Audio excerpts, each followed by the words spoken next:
Class, let's continue our discussion on partnership dissolution. So, done na tayo sa admission and withdrawal or retirement of a partner. Actually, meron tayong third. Okay? Third way to dissolve a partnership is incorporation of a partnership. Okay?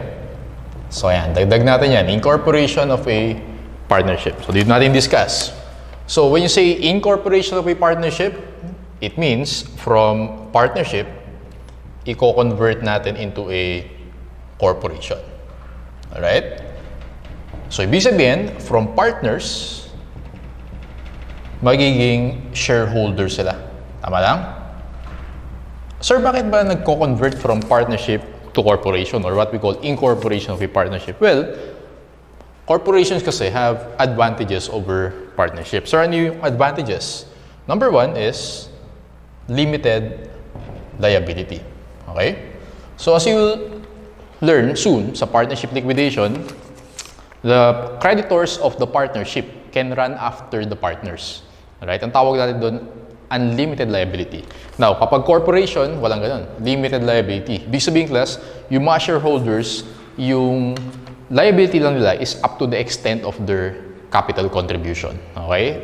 So, yun yung biggest advantage ng corporation over a partnership. What else? Kapag corporation ka, there's an ease of raising additional capital. Okay? Kasi kapag partnership, hanap ka pa ng potential na partners. Okay? Kapag naman corporation ka, mag-issue ka ng additional shares, mas madali yun than maghanap ka ng another partner. Okay? So, ease of raising additional capital is another advantage of a corporation. What else? Unlimited life. Okay, so under the revised corporation code, yung life of a corporation is now perpetual. Okay, so unlimited na yung life of a corporation.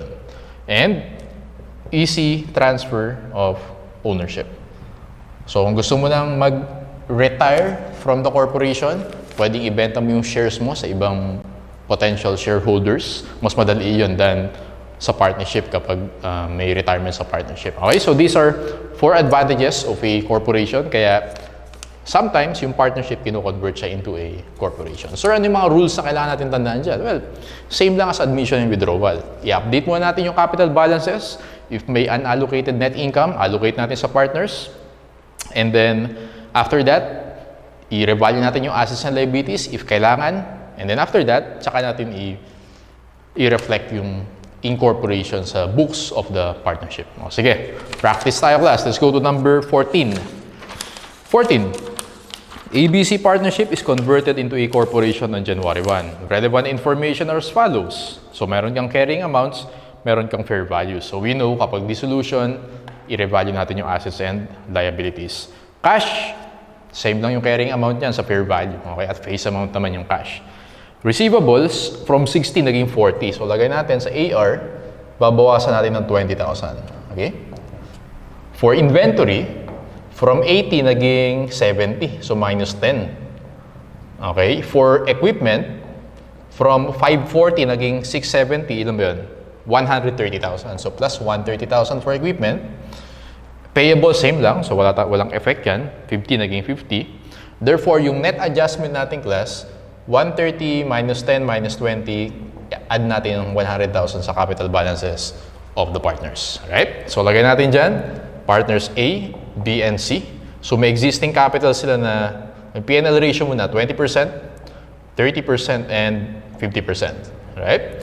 Existing capital nila is 150, 200, and 300. Now, allocate muna natin yung 100,000 times 20%, that's 20,000. 100 times 30%, that's 30,000, and this is 50,000. Therefore, the adjusted capital balances of the partners, partner A has now 170, partner B has now 230,000, and partner C has now 350,000. Ayan. In-adjust muna natin. The corporation's authorized capitalization is 2 million divided into 200,000 ordinary shares with par value of 10 pesos per share. Okay. Determine the number of shares to be issued to each partner. Pakita na rin natin yung journal entry. Alright? Scenario number 1. assume that the shares are to be issued to the partners are based on the respective adjusted capital balances. So, ibig sabihin, si A, if meron siyang 170, and then si B, meron siyang 230, si C, meron 350, okay? Ilang shares yung i-issue natin sa kanila? Yung par value is 10, tama? Divide mo lang sa par value yan. Divide by 10. So, ibig sabihin, we issue 17,000 shares to A, 23,000 shares to B, and 35,000 shares to C. Add natin lahat yan, 17,000 plus 23,000 plus 35,000. Answer natin dito, class, is 75,000. Tama ba? So, double check ko lang, 17 plus 23 plus 35, that's 75,000 shares. Ito yung sagot natin, 75,000 shares. Now, pakita natin yung journal entry. Okay. Journal entry, tanggalin natin yung capital, gawin nating share capital. Tanggalin natin yung partner's capital, convert natin into share capital. Kasi corporation na siya ngayon eh. So, debit A capital, okay, debit B capital, debit C capital, nasan yun? 170, okay, 230, and 350,000. I-credit natin yung share capital. Credit share capital, or credit common stock. Well, let's use share capital. How much in total niyan? 170, 750,000. 170 plus 230 plus 350, 750,000. So, in the books of the partners, in the books of the corporation, ang makikita mo na dun, class, updated na yung assets, and wala ng capital balances. Wala ng partners capital balances. Ang makikita mo na dun, share capital, because it's now a corporation. Alright? So, ito yung sagot mo, 75,000 shares. And ito yung journal entry. Okay, let's go to number 2. Assume that A, B, and C agreed to be issued 14,000, 21,000, and 35,000 shares. Actually, pinapahanap sa atin, determine the number of shares. Ayan na, given na. So, ang gawin na natin sa scenario number 2 is journal entry. Pakita na lang natin. But basically, 14,000 plus 21 plus 35, 70,000 shares yung in-issue. Okay, sulat mo yun, 70,000. Pakita natin yung journal entry. Debit A capital, 170. Debit B capital, 230. Debit C capital, 350,000. Okay. Credit share capital, okay. Ilang shares? 70,000, tama? 70,000 times yung par value of 10, 700,000. Hindi balance yan because yung debit natin is 750, credit mo is 700. So we know in accounting for corporations, the difference will be charged to share premium. Share premium natin is 50,000. Share premium is also called additional paid-in capital. Alright? So ayan. So dinebit natin yung partner's capital balances. We credit share capital at par value. We credit share premium for the excess. Let's go to scenario 3. Assume that a corporation was authorized to issue 100 par preference shares and 10 par ordinary shares. The partners agreed to receive 1,000 ordinary shares each and even multiples of preference shares for the remaining. Computin natin ilang shares yung in-issue for each partner. Okay, so ganito gagawin ko dyan. Partners A, B, and C. Balances nila 170, 230, and 350. Tama? So determine natin kung ilang shares. May dalawang types of shares ka dito. You have ordinary and you have preference. So sabi dyan, class, lahat sila nag-agree na may mag-receive sila ng 1,000 ordinary shares. And then, since 10 pesos yung par value of each ordinary share, ibig sabihin, lahat sila makaka-receive ng 10,000 pesos. Okay? So, the ordinary shares minus 10,000, excess is 160. Okay? Or balance is 160. Minus 10,000, 220. And then, minus 10,000 for partner C, it's 340,000. Tama? So, ito yung ordinary shares. Right? Yung 10,000 pesos each. Ngayon, ito naman yung basis ng preference shares. Kasi sabi dyan, the partners agreed to receive 1,000 ordinary shares each and even multiples of preference shares. So, divide natin yan by par value of preference share, which is 100. 160,000 divided by 100, that's 16 preference shares. Alright? 220,000 divided by 100, that's 2,200. Divided by 100, that's 3,400. So 16 plus 22 plus 34, you get 7,200 preference shares. So, sagot natin dito, class, 7,200 preference shares, and then ordinary shares natin is actually, pesos kasi yung 10,000 na yan, tama? Divide natin by 10, 3,000 shares for ordinary shares. So, yun sagot natin. Okay? So, ang sagot natin is, A receives 1,000 ordinary shares, B receives 1,000 ordinary shares, C receives 1,000 ordinary shares, total 3,000 ordinary shares. A receives 1,6 preference, B receives 2,2 preference, C receives 3,4 preference shares. If we journalize this, ganito gagawin natin yung class. Debit A capital, 170. Debit B capital, 230. Debit C capital, 350,000. Credit ordinary share capital, 30,000 pesos. Credit preference share capital, ilan yung natira? So, 160 plus 220 plus 340.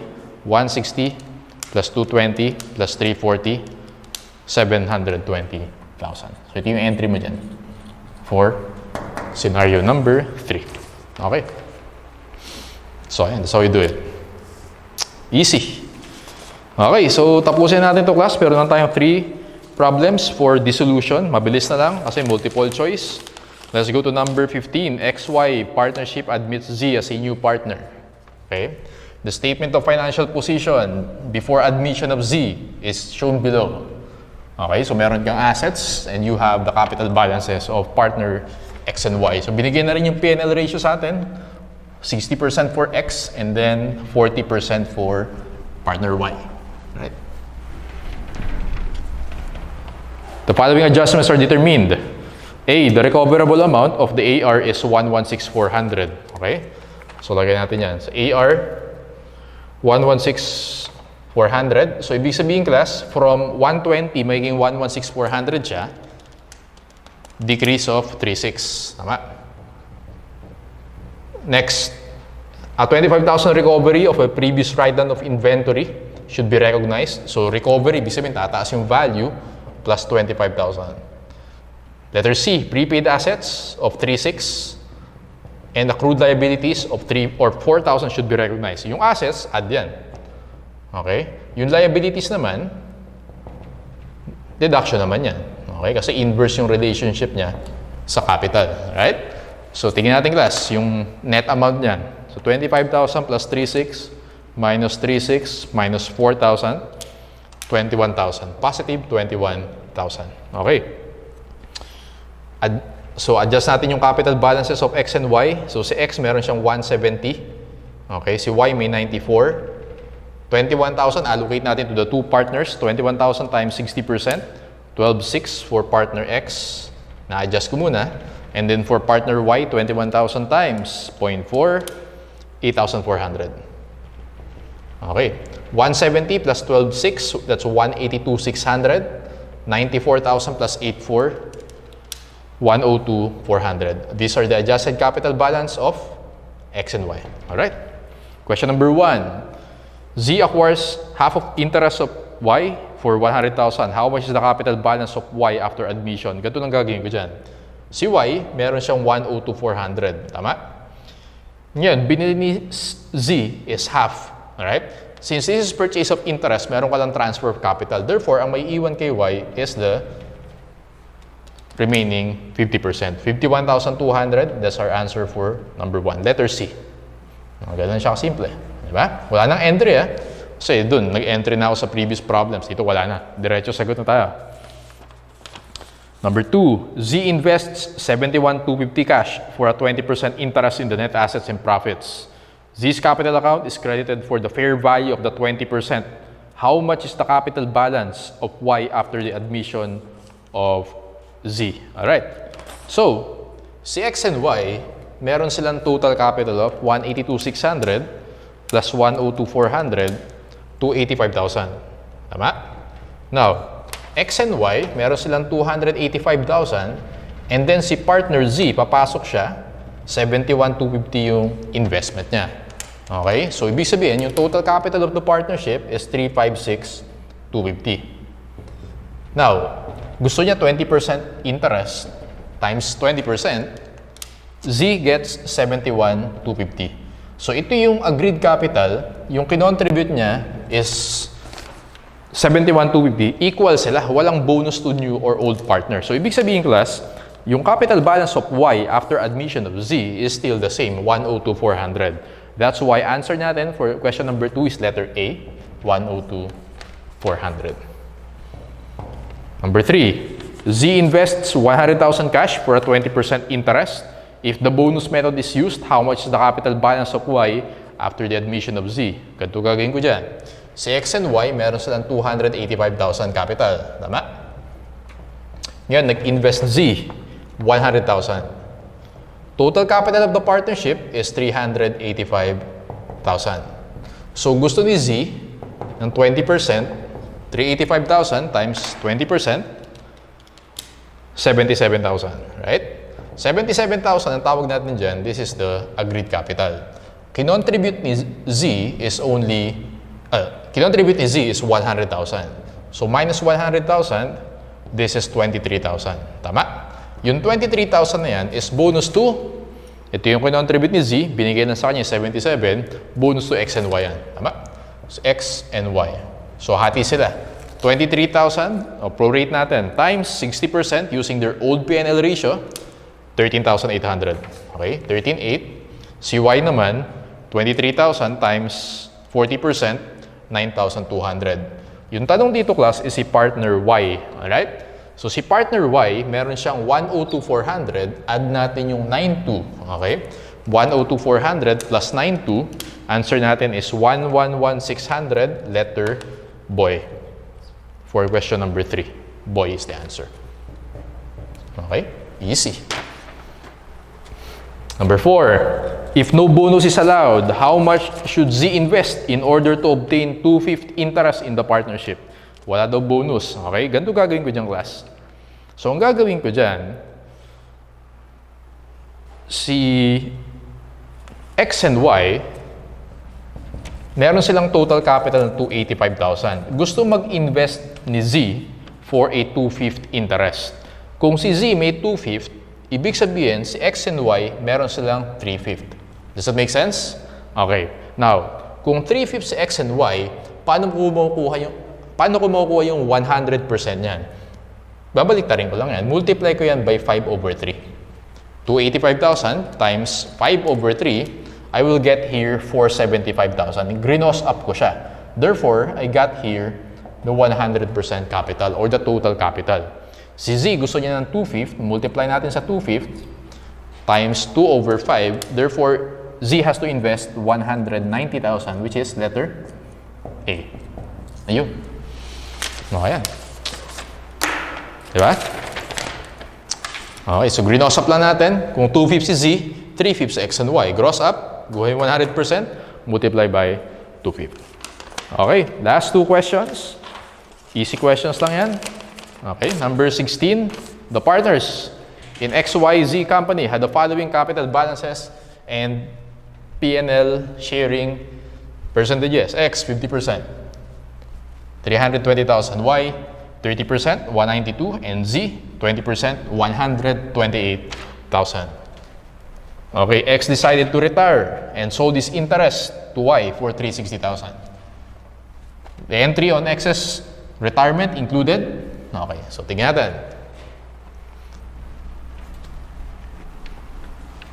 Okay, so for number 16, question number 1. Okay, capital balances, lagay muna natin. Si partner X, meron siyang 50%, 320,000. Partner Y has 30%, 192,000. And then partner Z, 20%, 128,000. Computing natin yung total niyang class. 320 plus 192 plus 128, total is 640,000. 640,000 total capital of the partnership.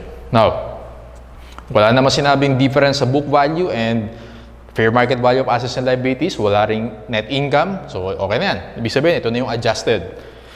Alright, X decided to retire. So, si X, mali siya. And sold his interest to Y for 360. Hindi mo gumatter sa atin yung 360 because this is a binili ni Y yung interest ni X. Okay, purchase of interest yan. Entry natin dyan, debit X capital, credit Y capital, kung how much yung balance ng capital ni X, 320,000. Yung 360, hindi siya magre-reflect in the books of the partnership. Therefore, the entry on excess retirement included letter D, credit to Y capital account, 320. Dog yung sagot natin sa question number 1. Question number 2. X withdrew and the partnership paid him 360. Debit X capital, 320. Credit cash, 360. Okay? Ibig sabihin, may bonus X kasi dapat ang binayan lang sa kanya is 320. The partnership paid him 360,000. Debit Y capital, debit Z capital, the difference 40,000. 40,000. Gamitin mo yung remaining P&L ratio. Hindi mo na isasama si X, malis na siya. 3/5 for partner Y, 24,000. And then for partner Z, okay, 40,000 times 2/5, you have 16,000. Ano yung tanong dito, class? Balance of capital of partner Z. So, meron siyang 128 minus 16. Okay? You have 112,000. 112,000 is letter A. Final answer, letter A. Last item for dissolution, number 17. Okay, incorporation of partnership. X and Y are partners sharing P&L ratio 1:2. So, encircle mo yan. Respectively, on July 1, they decided to form XY Corporation by transferring assets and liabilities from the partnership to the corporation in exchange for its stocks. The following is the post-closing trial balance. So, meron kang assets on debit side, liabilities and capital on the credit side. Siyempre, ang assumption mo dyan, unadjusted capital balances yan. It was agreed that adjustments be made to the following assets to be transferred to the corporation. So, yung AR, 40,000 na lang daw. Yung nasa given nating class is 60. It's now 40. So, minus 20,000. Tama? Inventory, from 90,000, 68,000 lang daw. Ilan yan? 90,000 minus 68,000. That is 22,000. Alright? Decrease. Next is fixed assets. From 174, tataas naman. Magiging 180. 174, magiging 180,600, increase by 66.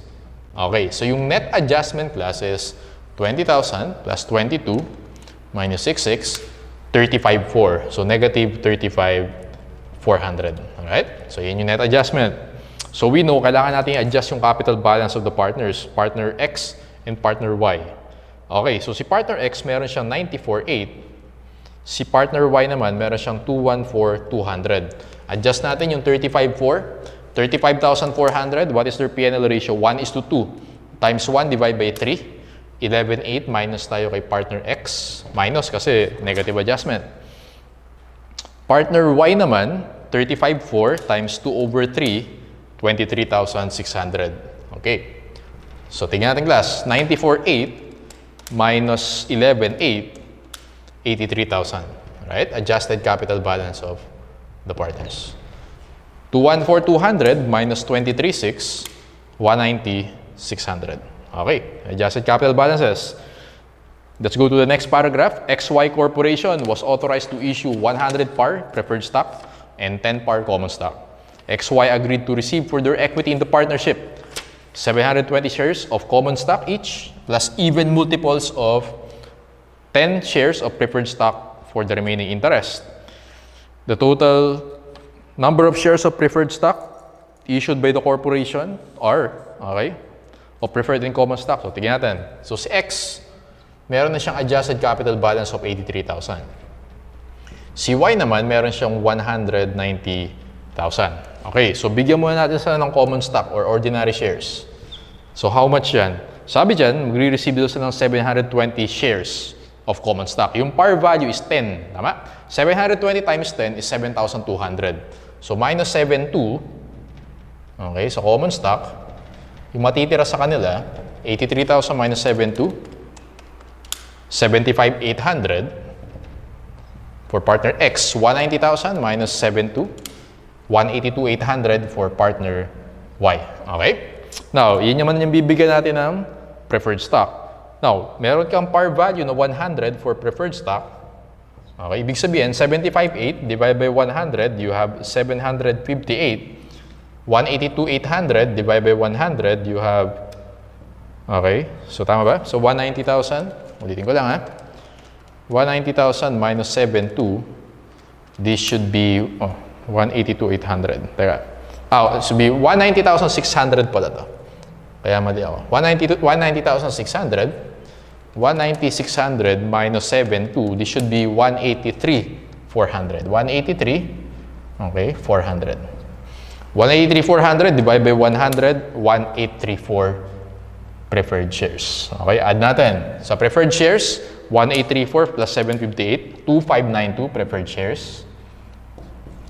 Sa common stock naman, 72 times 2, 14,4. Pero take note class, naka-peso yan ha. Divide pa natin sa par value na 10. Okay? So, ibig sabihin, 1,440 naman for common stock. Final answer for number 17 is preferred stock 2,592 and then common stock 1,440, letter B or boy. Ayun, that's the solution. Ayan, yun actually yung third stage ng partnership. So next is liquidation na.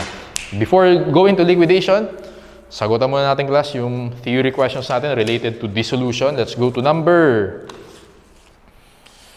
13, I think. Theory number 13. Okay, punta kayo dun class. Theory number 13. When a new partner is admitted into a partnership and the capital of the old partners decrease, which of the following explains the reason for the decrease? Okay. So may bagong partner, nag-decrease yung capital of old partners. Ibig sabihin, merong bonus to new partner. Okay? Or pwede rin na, merong overvalued na assets or undervalued na liability. So kailangan mag-decrease yung capital nila. Number one, undervalued liabilities were written up to their fair values. Pag tumaas yung liability mo, bababa yung capital. Tama? Taas liab, bababa yung capital. So, number one is a possible answer. Okay? So, tama yan. Yung number two naman, undervalued assets were written up to their fair values. Pag tinaasan mo yung asset, tataas yung capital. So, mali yung number two. Yung number one lang yung answer natin. Okay? Kasi nag-decrease daw yung capital. Ibig sabihin, tinaas natin yung liabilities. Bababa yung capital. Answer is letter A. 14. Under the bonus method, any increase or decrease in the capital credit of a partner is, let's go to letter A, deducted from or added to the capital credits of the other partners. Letter A yan. Pag bonus method, meron ka lang transfer of capital. Tama? Debit capital, credit capital. Ganun yung bonus method natin. That's why, yung increase ng isang capital is the decrease of another partner's capital. Letter A. 15. The admission of a new partner effected through purchase of interest. Pag sinabing purchase of interest, it's a private transaction. A. Recorded in the books of the partnership? No. Hindi yan recorded. B. Recorded in the partnership's books as a transfer within equity. Okay. Yung cash hindi nire-record. Pero yung transfer of equity, okay, debit, let's say C capital, credit A capital, whatever.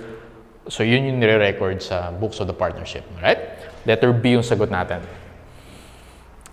Okay, let's go to number 16. In XY partnership, X and Y had a capital ratio of 3:1. P&L ratio of 2:1. So magkaiba. The bonus method was used to record Z's admittance as a new partner. What ratio would be used to allocate to X and Y the excess of Z's contributions over the amount? Again, pag mag-allocate ka, ang gagamitin mo lagi, P&L ratio. Okay? Kahit mag-allocate ka ng income, losses, bonuses, kahit sa liquidation, aralin natin soon, P&L ratio lagi ginagamit mo. Alright?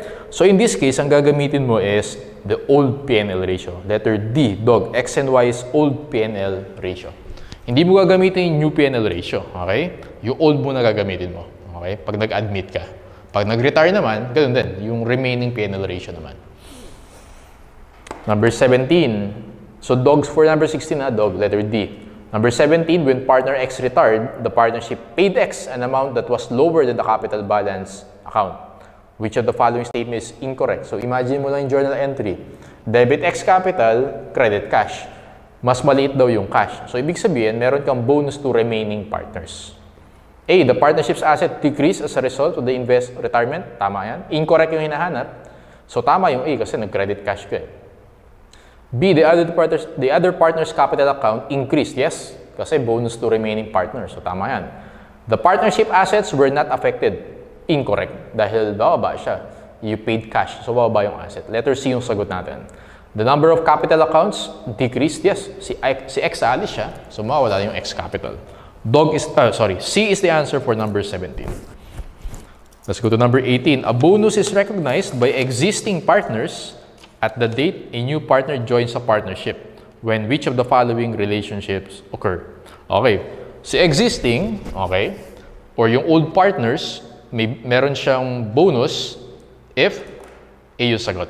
The partner's contribution, yung contributed capital, exceeds his or percentage total capital partnership, mas mataas sa agreed capital, okay?